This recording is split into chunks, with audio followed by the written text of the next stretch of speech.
Hello বন্ধুরা, আজকে আমরা এসেছি বিননগরের পৌরসভার একটা পার্কে। কারণ এখানে আজকে আমাদের রয়েছে ইলিশ উৎসব। আমরা নিত্যদিন যারা একসঙ্গে ট্রেনে জার্নি করি তারা আজকে সবাই মিলে এই বিননগরের এই পৌরসভার আমবাগানে এসেছি ইলিশ উৎসব করতে। আমাদের একটা পিকনিক। চলো বন্ধুরা, তাহলে আমার এই ভিডিওটা শেষ পর্যন্ত দেখো, পিকনিকটা কেমন হয়েছে তোমরা জানিও। এই যে আমরা এখন রয়েছি বিননগর পৌরসভার এই আমবাগানে। এটা একটা পার্ক, এখানে বাচ্চাদের পার্ক রয়েছে, আর এই সামনে বড় আমবাগান।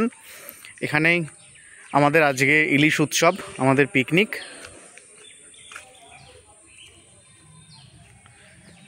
ওই যে সামনে ওই জায়গাটা দেখছো, ওখানে আমাদের পিকনিক হচ্ছে। কারণ এরকম অনেক কটা স্পট রয়েছে, আর যেটা প্রত্যেকটাই ছাউনি দেওয়া, ছাউনি দিয়ে জায়গাটা ঘেরা। আর বর্ষার দিনে পিকনিক আমাদের এমনি একটা ছাউনির তো প্রয়োজনই হবে, তো সেই জন্য ওইখানটায় আমরা পিকনিক হচ্ছে। আর খুবই সুন্দর কিন্তু এই আমবাগানটা। আর শীতকালে কিন্তু প্রচুর মানুষ এখানে পিকনিকে আসে।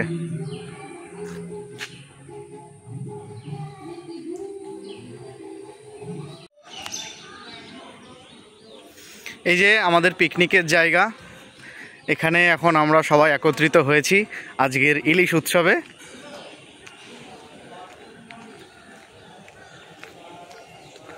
আর এই যে আসছে রবীন্দা, আমাদের ক্যাপ্টেন। সব দায়িত্ব আজকে রবীন্দাই নিয়ে নিয়েছে।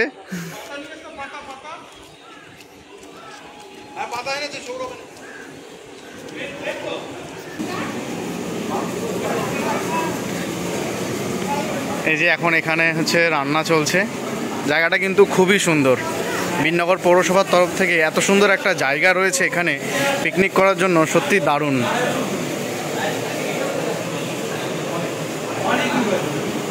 আর এই যে আমাদের সব সদস্য, একটু হাই করো সবাই।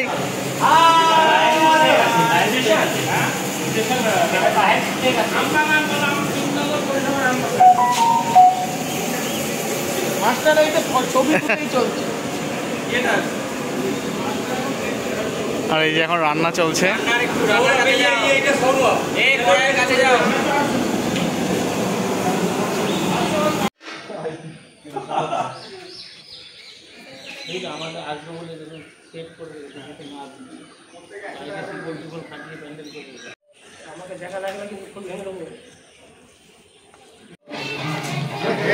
এখন সকালের টিফিন চলে এসেছে, লুচি আর কাবলি ছোলার তরকারি।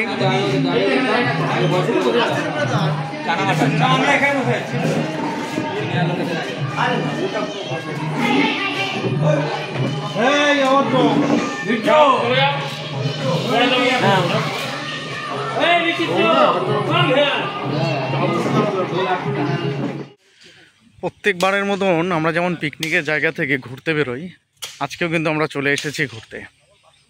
আর আজকে আমরা এসেছি এই বিননগরের এখান থেকেই কিছুটা দূরে চূর্ণী নদী রয়েছে, এই চূর্ণী নদীর এখানে এসেছি আমরা ঘুরতে। তবে এই রাস্তাটা দেখো কেমন পুরো বাগান।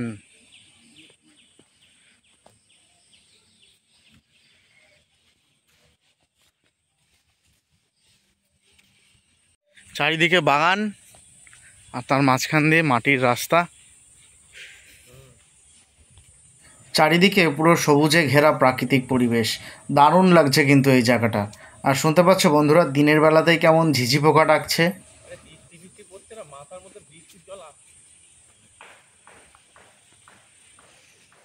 বাঁশ বাগান, জায়গাটা কিন্তু দারুণ, তবে ভৌতিক।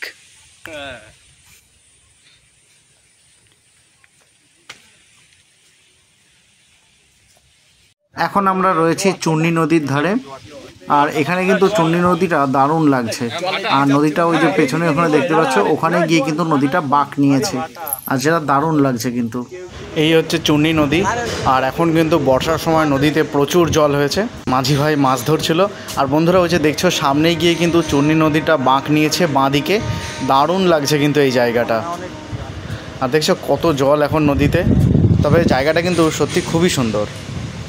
নদীর ধার থেকে আমরা এখন বেরিয়ে আবার এই গ্রামের রাস্তা ধরে চলেছি। সামনে একটা ঝিল রয়েছে, সেখানে যাচ্ছি আমরা।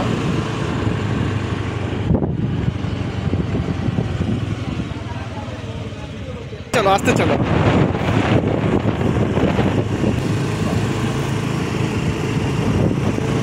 গ্রামের ভেতরে এই রাস্তা কিন্তু দারুণ।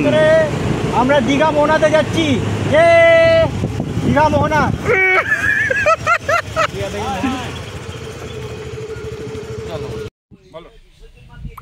হ্যালো গাইস, তুমি বলো। হ্যালো গাইস, আমাদের কোনো চ্যানেল ফ্যানেল নেই, মোবাইলটা অয়ন ধরে আছে, যার চ্যানেল আছে সে দাঁড়িয়ে হাত নাড়াচ্ছে সবাই। আমরা অনেকক্ষণ সময় ধরেই এদিক ওদিক ঘুরলাম, চুনি নদীর ধার আর তাছাড়াও এমনি ঝিলের ওখানেও গিয়েছিলাম। সেখান থেকে ঘুরে এখন আমরা আবার যাচ্ছি পিকনিকের জায়গায়। দেখছো বন্ধুরা, আমাদের রান্না কিন্তু এখন প্রায় শেষের মুখে। এখন ইলিশ মাছ ভাজা হচ্ছে আর এরপর সর্ষে ইলিশটা হলেই কিন্তু আমাদের রান্না কমপ্লিট। এখন হচ্ছে সর্ষে ইলিশ, দারুণ কিন্তু গন্ধ আসছে। ইলিশ মাছের তো একটা আলাদাই গন্ধ, আর এখন কিন্তু দারুণ লাগছে, মনে হচ্ছে এখান থেকে তুলেই খেয়ে নিই। আর এই যে সর্ষে ইলিশ কমপ্লিট, এবার আমাদের খাওয়া দাওয়ার পালা। এখন দুপুরের খাওয়া শুরু হয়ে গেছে। ইলিশ মাছের তেল সঙ্গে ইলিশ মাছ ভাজা আর কাঁচা লঙ্কা, এটা শুরু। তারপর আস্তে আস্তে আরও খাবার আসছে। ইলিশ মাছের তেল আর ইলিশ মাছ ভাজা ছাড়াও আমাদের এখানে রয়েছে ইলিশ মাছের মাথা দিয়ে কচুর শাক, ভেজ ডাল, তার সঙ্গে চিপস, আর ইলিশ সর্ষে ইলিশ রয়েছে, আর তার সঙ্গে চাটনি, পাঁপড়, মিষ্টি। এই এখন খাওয়া দাওয়া চলছে, সবাই এখন খেতেই ব্যস্ত। আমার এই ভিডিওতে আমাদের এই ইলিশ উৎসব আর তার সঙ্গে বিনগরের কিছু জায়গা, চুনি নদী, এগুলো দেখালাম। আমার এই ভিডিওটা কেমন লাগলো প্লিজ কমেন্ট করে জানিও। ভালো লাগলে অবশ্যই লাইক করো, শেয়ার করো।